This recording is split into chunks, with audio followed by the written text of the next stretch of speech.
News room 7 में आपका स्वागत है। मैं हूं आपके साथ अंकिता। चलिए रुक करते हैं खबरों की ओर। राजधानी भोपाल में रेलवे की चौथी लाइन प्रारंभ की जा रही है, जिसके चलते मोती नगर में लगभग 400 मकान पर प्रशासन का चलेगा बुलडोजर। 4 फरवरी तक आवास खाली करने का दिया नोटिस, जिसके चलते वहां पर निवासरत निवासियों ने आज एसडीएम कार्यालय पर प्रदर्शन कर अपनी समस्याओं को लेकर ज्ञापन सौंपा। उनका यह कहना है कि बेकार 40 वर्षों से भी ज्यादा हो चुके हैं यहाँ निवास करते हुए, इसके बावजूद भी हमें यहाँ से हटाया जा रहा है, लेकिन दूसरे स्थान पर ना ही जमीन दी जा रही और ना ही आवास उपलब्ध करवाया जा रहा है। जो हमारा अधिकार है वो हमें दिया जाए। अगर हम सरकारी जगह पर रह रहे हैं, हम 40 साल रह रहे हैं, जो हमारा अधिकार बनता है, हमें विस्थापित अगर जरूरत है तो हमें विस्थापित किया जाए, लेकिन पहले हमें मकान बना के दिया जाए, फिर हमें हटाया जाए। चौथी लाइन डलने वाली है, कोई लाइन नहीं डल रही। वो चौथी लाइन और 5वीं लाइन में 2 लाइन और डल जाएंगे, हम इतने दूर है। चलिए ठीक। यानी रेलवे लाइन की 30 साल पुरानी सपील बनी हुई है, वो सपील तोड़ दी है।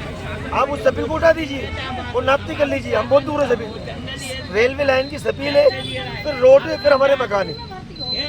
निवास कर रहे हैं, उसके बाद अभी हमें 4 तारीख का अल्टीमेटम दे दिया गया है कि आप मकान खाली कर दिए, हमें ज़मीन चाहिए और ज़मीन तोड़ना है।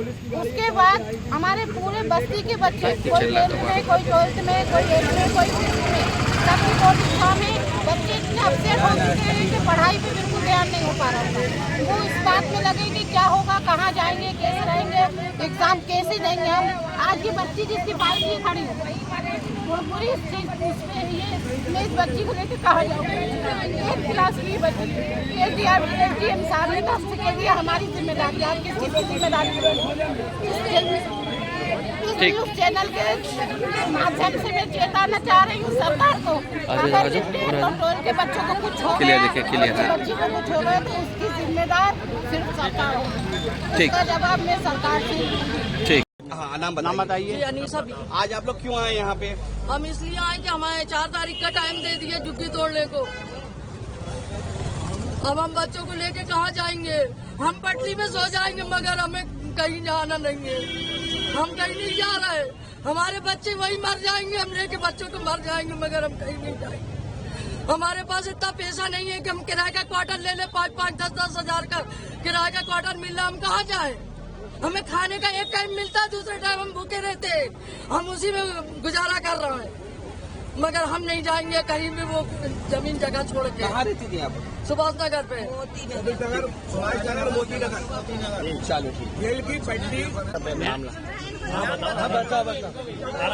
मेरा नाम रजूलाल, मैं सुभाष नगर मोती नगर देखता हूँ। मैं जिंदगी से ले लिया कम से कम आज 40-50 साल हो गई। मेरी माँ खत्म हो गई लॉकडाउन में, और का नाम से भाई खत्म हो गया। मेरी नौकरी चाकरी नहीं है। ये सब गरीब आदमी सब लोग रहते 40-50 साल हो गई। नवाबी दौर था। अब हमें यहाँ से भगाना चाह रहा है सरकार, या हमें जगह देगा, और जगह नहीं देगा तो हम वहीं बढ़ जाएंगे। अब हम नहीं चाहते। हो गया, हमारे माँ खत्म हो गई, भाई खत्म हो गया। सरकार ने क्या करा हमारे लिए? कुछ करा? हम कहाँ जाए? जंगल में जाए, ये जामे हम मर जाए। सरकार अगर मानती नहीं तो क्या अगला कदम होगा आपका? अगला कदम कछु नहीं, हम मर जाएंगे, हमें ये मंजूर है। अब देश के लिए क्या होगा? देश के लिए कर जाएंगे। हाँ, देश के लिए तो क्या कर जाए? जब जितना को जगह नहीं दे रहा, वो भगा रहा है। 40-50 साल हो गई, हम डुकरिया कहाँ जाए? जेल हो रही, मेल हो रही है।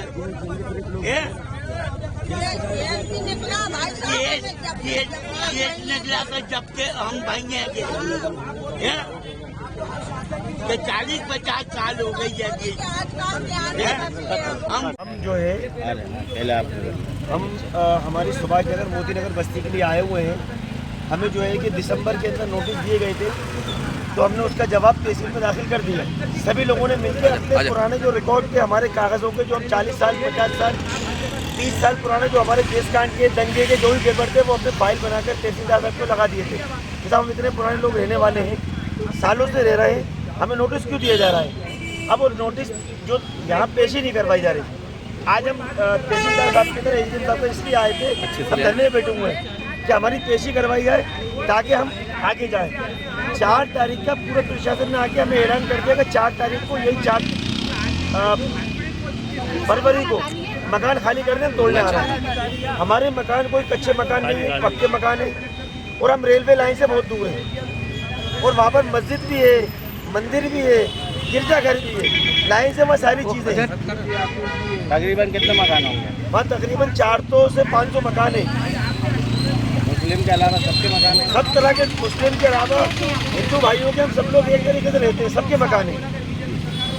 फिलहाल इस बुलेटिन में इतना ही। आप बने रहिए न्यूज रूम 7 के साथ। नमस्कार।